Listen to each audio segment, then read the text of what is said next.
WNBC-TV, this is News 4 New York with Chuck Scarborough and Pat Harper. Good evening, I'm Jack Cafferty. Chuck's off tonight. Thousands of demonstrators demand that New York City do more to help those suffering from AIDS. All were angry and many were frightened, and they converged on City Hall demanding and pleading, and more than 200 were hauled off to the station house. News 4's Gabe Pressman reports from the scene.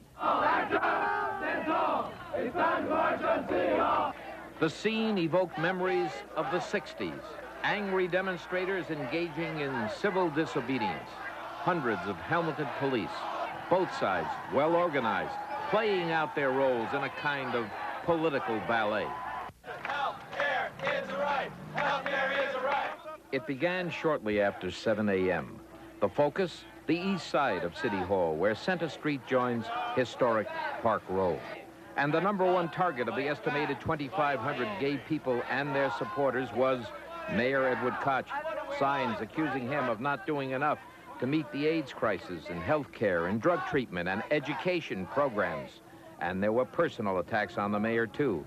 They chanted, they shouted, they spoke out passionately on what they regard as issues City Hall ignores. We have to let people know that there's an AIDS crisis, that people are dying, that we need money, that we need health care. Take a look at San Francisco. Ed Koch hasn't done half of what they've done. In the faces of the crowd, emotions in the age of AIDS, when the issue is no less than life and death. Do you think that politically Koch is in trouble with the gay community? I think that's obvious, but maybe this will prove that it extends far beyond the gay community. That's the point. The demonstration was carefully choreographed by ACT UP, a 2-year-old coalition of gay groups set up to fight what they call the government's inaction and silence on AIDS.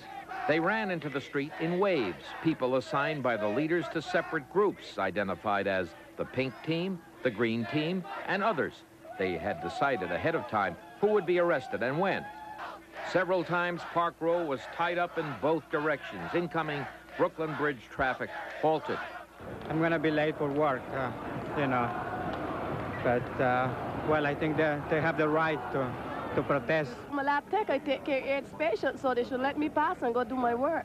Resistance took the form of non-cooperation. Demonstrators had to be dragged to paddy wagons, many shouting as they were carried away, ready to proselytize even in the throes of being arrested.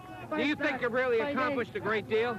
Yes, I think we do. What else can we do? I've done everything. I've called everybody. I've had appointments with everybody. I've got to come to City Hall and state my case. We're dying. The city is dying.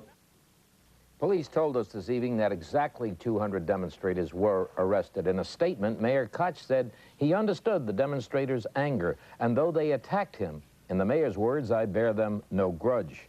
Koch called on Washington to provide more housing, reimbursement for long-term AIDS care, and anti-discrimination laws.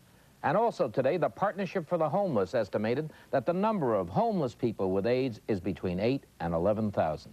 Sue, Jack. I'm Thanks, sorry, Gabe. it's not Sue. That's all right. Wrong show. Uncomplimented. Pat.